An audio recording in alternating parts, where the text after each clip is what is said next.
many of the assemblies say, well, you know, when I talk to them, they'll say, well, we're holding assembly meetings once a month, and then we might get together here or there. And it's like, no, you need a regular schedule. You need to put things on, you know, to begin with. Our General Assembly, we've always met once every 2 weeks. But in between, we had working groups, basically committees of the whole that worked on and worked towards saying, okay, here's our How to Build an Assembly Handbook. Here's Anna's articles on these particular individual topics. And how do we make those come together along with the wishes and some of the things that Ohioans want to see their government function in? Mm-hmm. And that's kind of how we brought together all of that documents that we sent you and pulled all that together. Was we did all that research. We did it as basically a committee of the whole.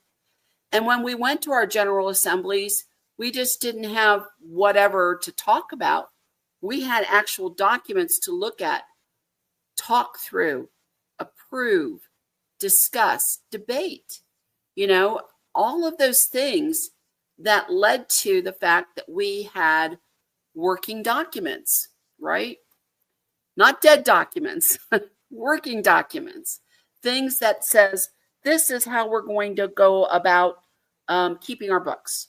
This is how we're going to go about voting. This is how we're going to go about decorum. It's all those little things that help us operate in the long run, you know. And so they're repeatable, they're measurable. We can refer back to them when we have a conundrum, right? And we can say, okay, here's what we have in our handbook. This is what the handbook says. Now, to begin with, we found holes. We're going to find holes. We're going to find things that at the time we did it, we didn't think we would need certain things. We need them. So we're going back through our documents and we're revising. And that'll be a living document for a very long time. But what it does is it helps us put into place the things that Ohioans want. When I give documents and I give a sample of that document out to the other assemblies, I tell them, now don't just change the names, make it your own. You're going to read things in there, you're going to go, we don't like that. Change it. Make it work for your assembly. You're going to find things in there that you've never thought of, and you're going to go, maybe we should adopt that process or that policy, you know, that procedure in our assembly. It's a guide, right? And it's something we can refer back to when we have an issue on our assembly. We can refer back to that and know that we've got good thought. It's not a shotgun kind of an opinion. It isn't born in the heat of a moment. It's been well reasoned, it's been well researched, and it's moved through. Well, and having that kind of historical background of considerations already taken place is sort of like the American common law, in that you have cases that you've considered before and you don't have to recreate the wheel because you have reference to the same or very similar circumstances. Okay, so it's good to have something that's written that gives you that kind of framework that you can work with. And while we don't want to become overly hidebound and have, you know, the situation that the federal government now has with 80 million unenforceable statutes and codes, it's really great to have kind of a broad brush guideline that indicates the thought process that went into it in the first place, so that when you come to it again as a subject, you get a chance to look at that subject from the perspective of your current concerns and needs, but also with the wisdom of how it's been looked at before, to see okay, are we dealing with it the same way? Are we dealing with something slightly different? Is this an expansion on what we were originally considering? And that is invaluable. That's what we have as part of our government. It's one of the advantages that we have as living, breathing, thinking people, is that we always have the capability of using the same logic circuits and applying them to new information and making changes accordingly. Right. And I think the important part of what you just said, Anna, was the broad brush. You know, we don't want to get into the nitty gritty 330 million laws to operate, because it just, you've got, you know, I always tell everybody, is this common sense? Is this prudency? Is it common sense? Is it logical?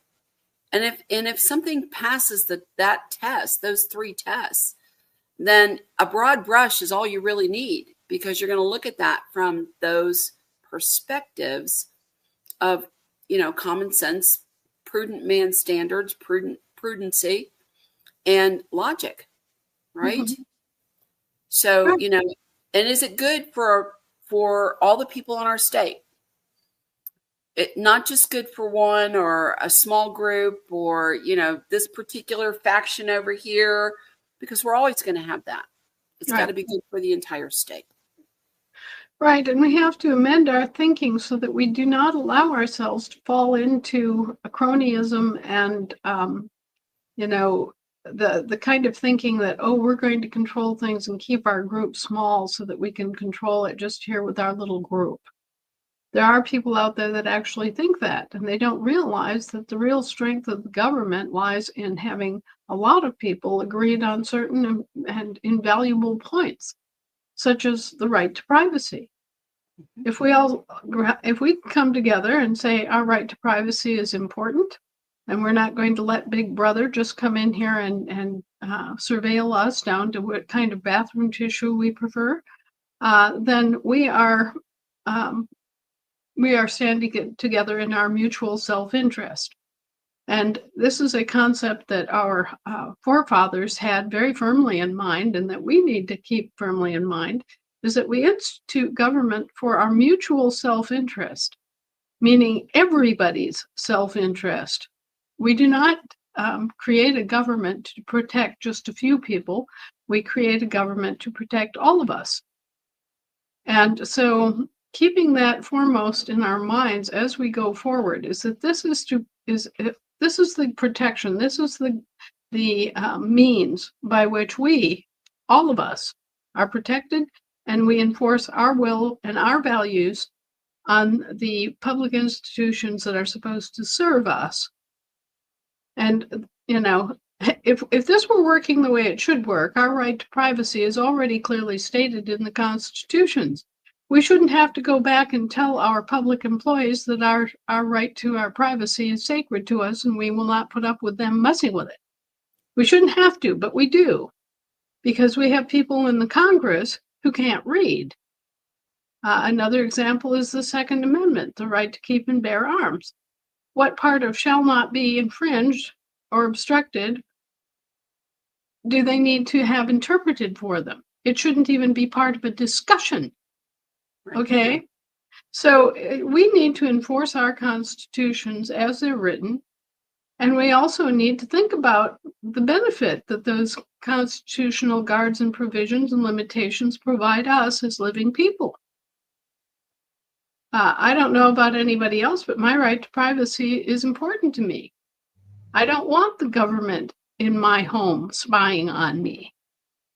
I don't want the government telling me which brand of toothpaste I should use. Okay?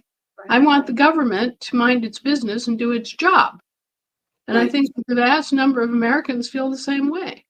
Their newest ploy is all of these smart devices that they're advocating for in your homes. Your electric companies are willing to give you, you know, programmable thermostats, hook it up to the internet for your convenience, right? Right. And what they want to end up doing is they want to end up controlling your environment in your home. Right. And so, I mean, that is a huge invasion of our privacy. and our right to life, liberty, and the pursuit of happiness in the ways we want it to be, right?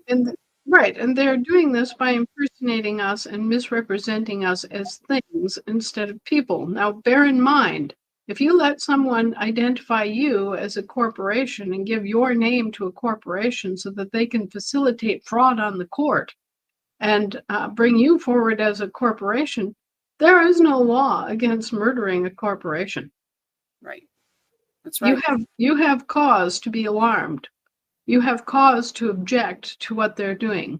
You have cause to demand reform of their operations, of their courts on this soil, because their laws are not our laws, and they have no right to be misaddressing our people and pretending that they are instead their persons. Right. This is what's going on, and we have to stop it. We have to Right. stop them, and they're well organized. They know what they're doing. It's for their benefit, not ours.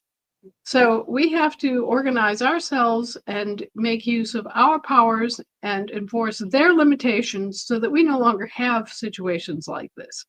Part of that is getting our drill assemblies up and functioning and having our own courts reliably in session so that we don't have to deal with their courts.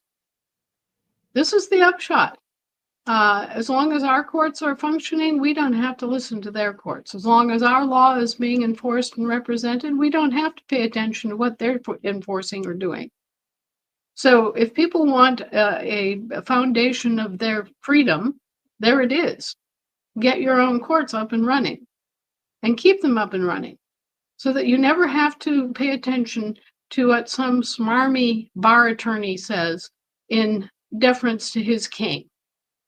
If you don't want the king lording it over you as a subject, if our forefathers' suffering means anything to you, if freedom means anything to you, if you don't want to be accorded the status of a British subject and be in bondage to the king from the time you're a baby until you die, then it's time to stand up and re-inhabit and repopulate your own government and tell their government what their contract requires. Right. Boy, is Ohio getting ready to do that. And we have another infamous notice going back out to our public utilities here very shortly this week. Good. And our legislative bodies to let them know